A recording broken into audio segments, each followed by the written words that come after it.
بسم اللہ الرحمن الرحیم۔ السلام علیکم۔ شکیل احمد ٹی وی میں خوش آمدید۔ بلتستان میں کئی اقسام کے روایتی کھانے پکائے جاتے ہیں جو نہایت لذیذ اور یونیک ہوتے ہیں۔ آج ہم آپ کو اس ویڈیو میں ایک خاص بلتی ڈش بنانے کا طریقہ دکھائیں گے جسے ہمارے بلتی زبان میں مرزن کہتے ہیں۔ عام طور پر آلوزان بھی کہا جاتا ہے۔ یہ ڈش جو کی آٹے سے تیار ہوتے ہیں۔ سب سے پہلے جو کے دانے کو اچھی طرح صاف کیا جاتا ہے۔ اس کے بعد اسے ایک بڑے توے پہ بھونا جاتا ہے، جیسے کہ آپ ویڈیو میں دیکھ سکتے ہیں۔ بھون لینے سے اس میں جو تھوڑی بہت نمی رہ جاتا ہے وہ بالکل سوکھ جاتا ہے، یعنی ختم ہو جاتی ہے۔ اس کا فائدہ یہ ہے، ایک تو پیسنے میں آسانی ہوتی ہے، دوسرا کھانے میں بھی اچھی ذائقہ آتا ہے۔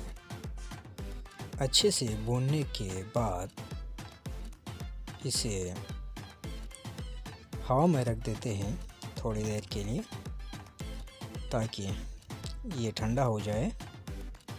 یہ جو بڑا سا توا ہے اسے ہمارے زبان میں ساں کہتے ہیں۔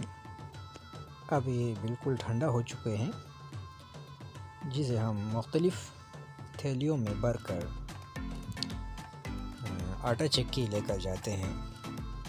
اسے ہم ہاتھ گاڑی کی مدد سے آٹا چکی پہنچاتے ہیں۔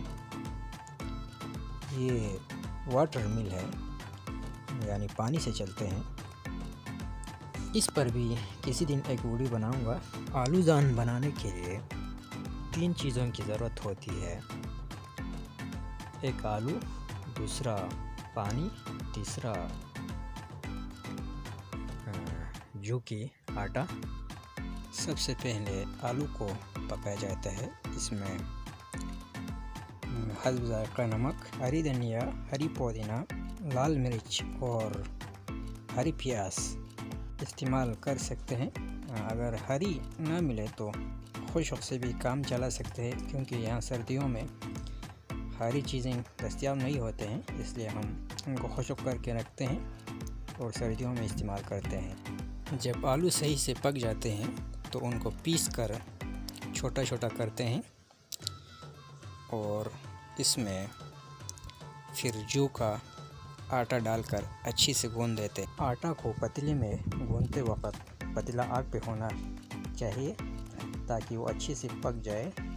جب آٹا اور پانی اچھی سے مکس ہو جائے تو ایک مخصوص انداز میں اس کو برتن میں نکالتے ہیں۔ برتن کے بیچ میں ایک مخصوص جگہ بناتے ہیں۔